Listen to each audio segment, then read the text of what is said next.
I said, look, this guy isn't a leader. He's drunk. And that's why he's dancing. And the other people aren't necessarily following him because he's a leader. They're following them because they're also drunk or high or something in between. And I said, look, but I love the concept, right, of, building off the energy. And I'm actually going to just start dancing like this guy does, except for I won't be drunk. And then we'll watch and, hopefully everybody else will dance. And I will never forget the stares. It just got quiet. And when you're like the head honcho, when you have an idea and it gets quiet, it's not good. Hey, Nicole, what do you get when a former corporate CEO and a do-gooding executive walk into a recording studio? Well, Erin, nothing, because the two of us are usually on my couch or Zoom because wine. You get a podcast created for Gen X women who are bought into the corporate world but fed up with the BS. I know. It's how to thrive the 9 to 5 or 6 or 7. It's career therapy. It's comedy. It's definitely full-on authenticity. Basically, we give you tangible strategies to rise in your career without compromising everything else. Because work doesn't have to suck. Hey, girl. Hey, girl. Are you ready for our first Buck That series test? Well, Erin, tell me, why are we here? Why are we doing this? Oh my God, you sound so inauthentic. Nice canned question.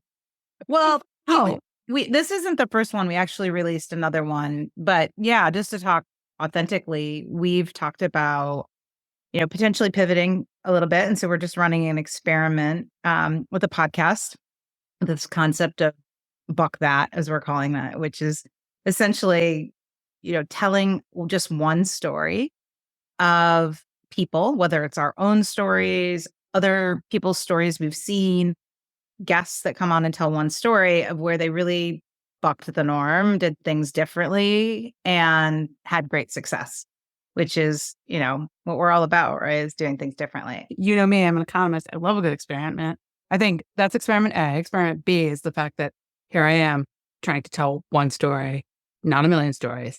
Focus. Concise. Do what I'm supposed to do.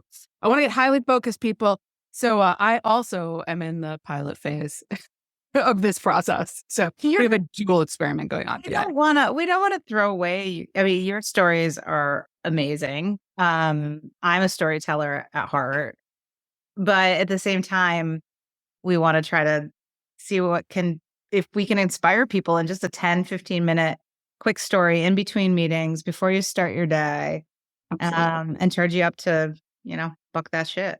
Yeah. And I want to thank everybody who gave feedback in the Facebook group and in other channels that, as always, are providing us feedback on how we're serving them and what we're doing. And of course, I love this concept of Buck That. It's just so sort of, just the name itself is kind of get to like the core of the humor, but also, it doesn't mean because work doesn't have to suck, it's necessarily going away. I mean, there may be versions of our interaction. So this is a total experiment, but let's get to it and see what happens.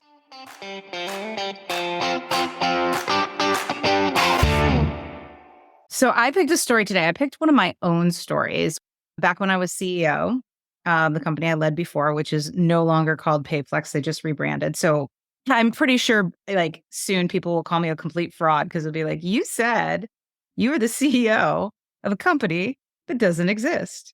So a couple of years in, once it sort of turned a little bit of the financial things around and we had some money to play with, we had some money to invest, we decided to partner up with a leadership company and really invest in our culture. I mean, it really started with culture first, and then they were sort of like, great culture starts with leaders. And we're like, oh, maybe we should do some leadership-y stuff.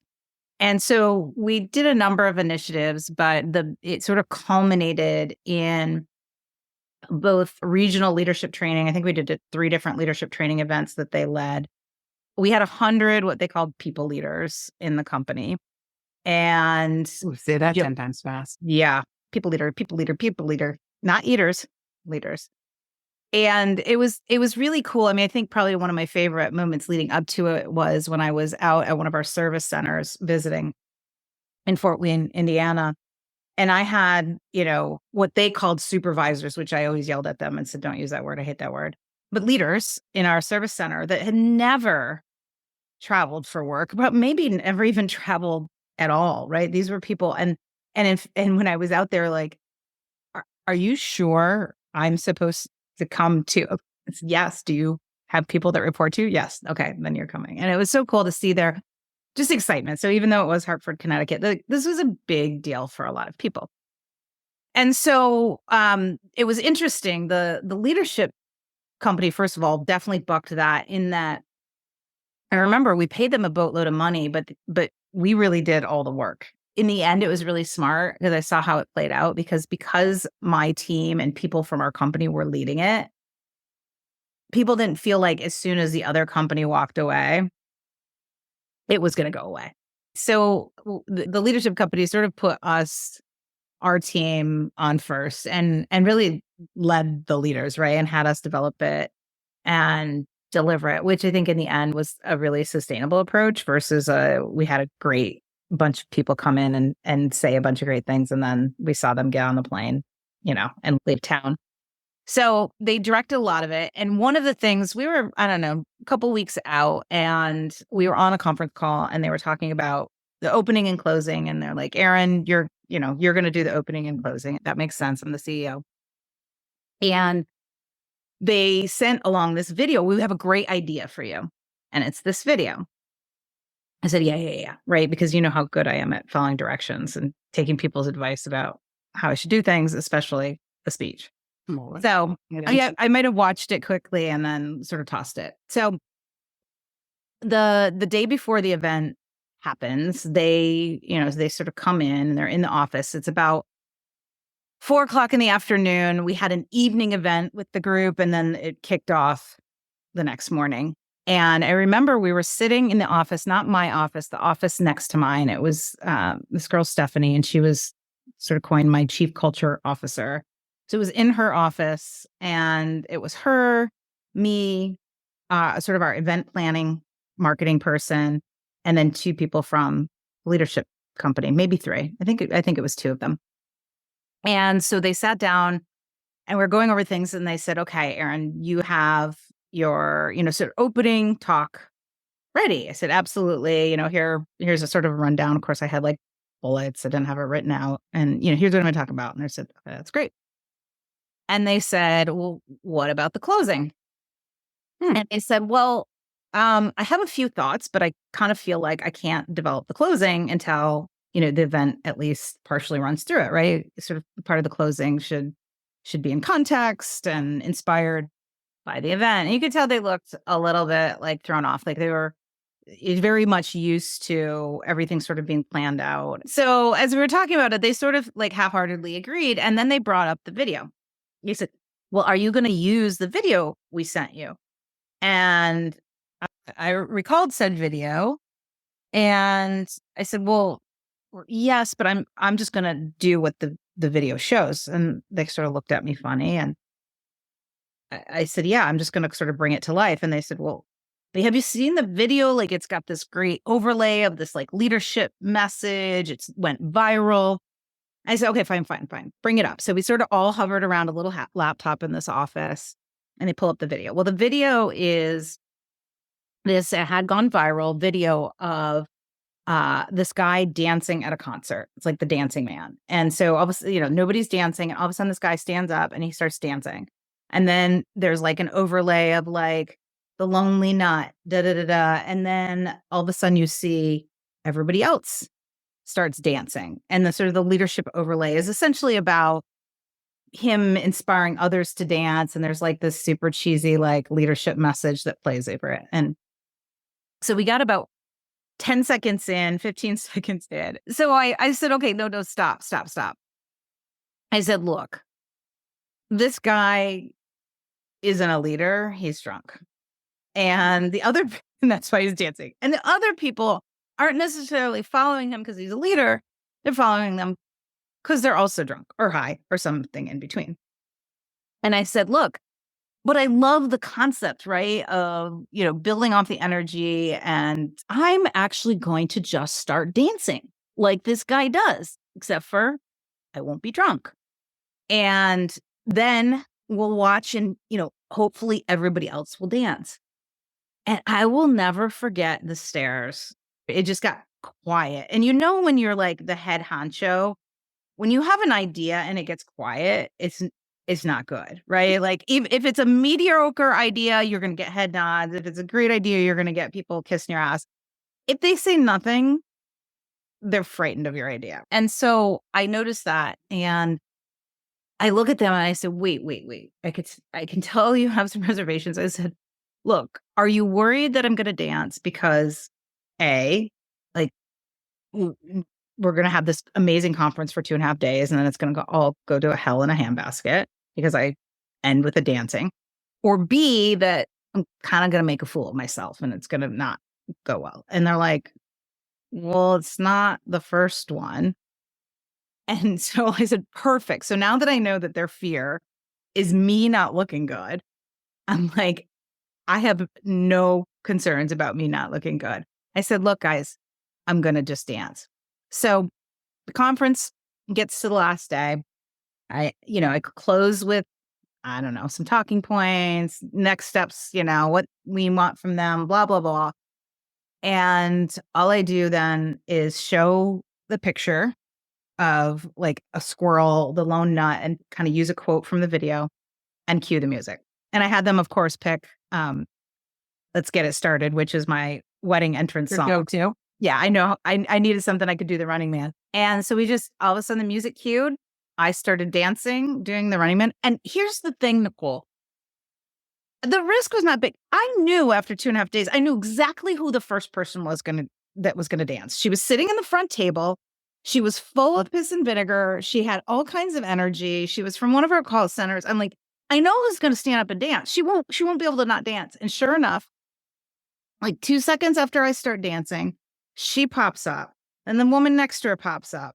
And then somebody from another table. And within 20 seconds, the entire room is dancing. And I went out, I danced with them. These are people that I've gone through heartache and massive issues and, broken systems. And, we had, old white men that couldn't hold a rhythm for shit that was still dancing and doing their best and smiling, like not dancing because they felt an obligation, but dancing because that was the energy of those 2.5 days culminated.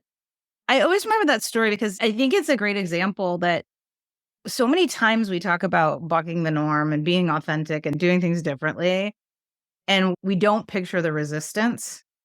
Usually the resistance we picture is the one in our head, like starting to question with it. But there are times where you're going to physically have people warn you, tell you not to do it, try to protect you.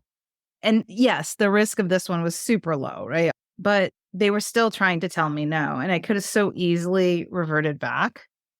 But I just knew that people needed more. They needed different. And it was one of the best moments in my career. And then just to top it all off, what was interesting about this 2.5 day event, it was so powerful. I mean, I had men crying. I had people hugging me, right? I had connections made, like all the things you would want. And it ended around noon that day. And I remember just 2 hours later, it felt like such a juxtaposition. I had to go into a quarterly business review. And this was the one that went up to our CEO at the time. And so it was a number of businesses came together for his, 45 minutes with him. And so I got like 2 minutes, right, for my business amongst however many businesses. I had my numbers planned. I knew, I always did like a sales update because we were struggling with sales. I had to do a financial update, like where are we versus forecast, right? Like those were the simple things. And then I kept feeling this, like, how do I not say something about this leadership event? But then I kept thinking, well, this guy doesn't give a flip about my leadership event. He's about to embark on the largest healthcare transaction ever done. That was CVS Health. Like we were months out from that. My business, although it's a 9-figure business, is like peanuts compared to, billions of dollars we make. And he doesn't care about that fluffy crap. And so I remember thinking, as we're sitting there, I'm like, Do I say something? Do I not? Do I say something? Do I not? I went back and forth. And finally, I decided to just basically 50% roll it and do half update. And so instead of not telling him, but also instead of being like, we had a leadership event where we brought in 100 people and we focused on X, Y, and Z and we created, but I simply said to him after I got done with my normal updates, and we just did a leadership event in Hartford, and it was the proudest 2 days my entire career. And I think it's just like, I don't know how I arrived at that, but I remember once I said that, I thought, we don't do that enough. We don't just tell people, like, he doesn't need to know the ins and outs. He just needs to know the feeling, right? And he does care about that, right? Like, what CEO doesn't care about how a leader leads and the culture? Right. But we don't have to tell them all the bells and whistles if we just tell them simple things like how proud we are. That summarizes everything all in one quick little sort of tweet. And I think that's also a little bit of a buck that story that I did at the end of the leadership event.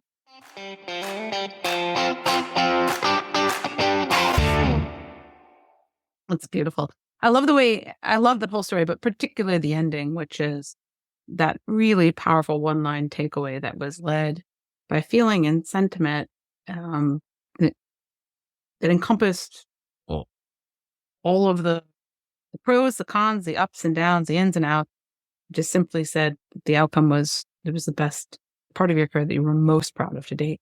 That's a pretty strong statement. I think the point of these stories is to find, what are the simple lessons in these stories? Like, what it is that people can take away. And I think part of it is exactly what you said about finding the feeling and the joy, things that are sometimes hard to capture, but doing that in a way that can have exponential value, right? There is a way to turn that almost into the metric. And the way that you did that was by sharing that information. You distilled it to a very critical level and provided that to the senior-most people so that they too could have that feeling and walk away with it. It takes a lot of effort to get to the great nugget of information. I think it's a remembrance that, less is more. This is an example of potentially less is more. And then what started it all was the fact that you looked at something and you said, I understand your intent, but let's turn that intent into good action. Let me take this and turn it into something that is like authentically mine so that I can have the impact that we all think we want. And sometimes that takes authenticity, right? Authenticity is the magic mix that takes intent into action that is actually impactful. Yeah. It's so interesting because I write about that in the 50% rule, that when you strip it back and you slow down and you try to figure out how to use it, like the very first step is, what is the intent? Because at the end of the day, that's all that really matters. Yeah. How you get there to that same intent. And we don't do that enough. The beauty of this, I think, distillation and this approach that we have is like, it gives us an opportunity to reflect on some of the great lessons that we've shared and learned over time that we've applied or haven't applied, all the virtual couch therapy, all of the lessons we've shared with listeners and things that have shared with us in our own stories, to tell them or retell new stories and apply these very lessons in action. I think that is kind of what excites me the most. I'm like, it's not stuff we haven't talked about before, but it's like, here's an example of something that really worked out well. And here are some of the things that it took to make it happen. It's not magic. It's not a mystery. It's not even entirely luck. It's exactly the things we've been talking about the past 4 years. Everything we do is authentic and out in the open. We don't pretend to know it all. We're going to do a few of these in a series and look for feedback and see where it goes. Hey, it's Erin with a teeny request. If you have ever gotten any value from this podcast and you'd like us to stick around, plus you want it to continue to grow so we can kind of swindle bigger and more knowledgeable guests to join us, and to keep providing you with tangible and inspiring actions you can take to achieve the career and life you deserve, could you please just take 1 minute to leave us a rating and a review? Those reviews go a long way in attracting guests to the show, and candidly, they really make Nicole and I's day. And we see you. We really do. So when you have the time and inspiration, we'd love to see a rating and review from you. Thank you.